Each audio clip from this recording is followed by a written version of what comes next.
4 close calls back to back. Late to the show, but last December a little before Christmas, my friend and I were driving home after our final exam. There's a red light at a major intersection up ahead, and I begin to slow down. I come to a complete stop in the right sidewalk lane of a 4-lane street, 2 in each direction, facing southbound with 6 cars in front of me, and I'm stopped with a side street to my right.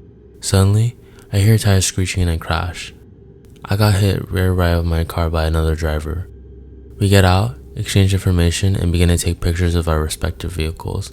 I look up to the street to make sure I have a few hundred meters between myself and any other vehicles approaching from the north before I step into the left southbound lane so I can get a picture showing the angle of both of our cars and the street signs which they're rear right of a side street.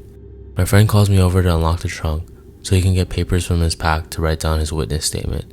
And just as I step back into the right lane my car occupies, a northbound driver who was so occupied with observing a collision drifts into the left southbound lane, which I just stood in, and missed me by about a foot. He was traveling about 70 kilometers per hour. That's about 43 miles per hour.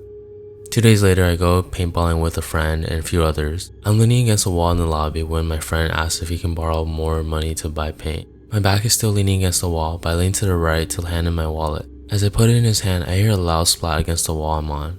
I like to find a paintball fired at where my head should have been had I not moved. Somehow, one of the kids across the room was putting his marker down on a table, and the barrel covers with tension bungee snapped. This allowed the cover to fall off, and the safety broke, and the marker fired around, right at my head. A paintball to the eye at 250 FPS could have been a game changer, to say the least. 2 days later, I'm out drinking with the friends I went paintballing with and some others. We're walking down a major street, and I'm naturally a fast walker, so every 25 meters, I'm stopping, turning back, and waiting for everyone to catch up. One point, I look back and see if everyone's still pretty far back, but it's cold, so instead of stopping to wait, I decide to just keep walking ahead. Then for some reason, I decide to stop and shout back at them, I'll meet them inside.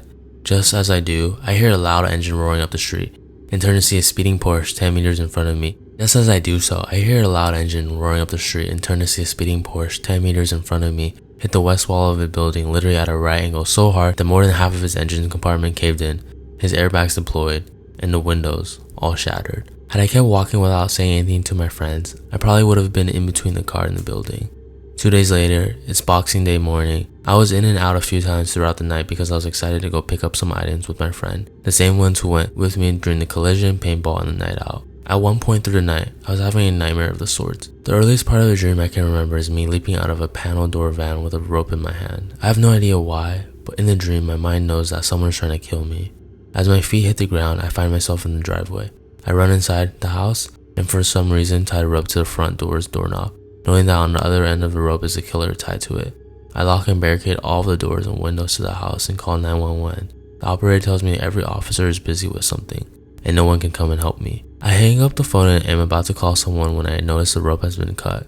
Trying to stay silent and listen for the killer, I suddenly noticed that everything that could possibly make a sound was giving sound. The kettle, the stove, the fan, the toilet, the shower, TV, radio, everything. I look up at the start of the stairs and see someone's foot hit the first step and start walking downstairs. I wake up screaming and sweating, and the first words out of my mouth before I can even think to process it as a dream are Slender Man.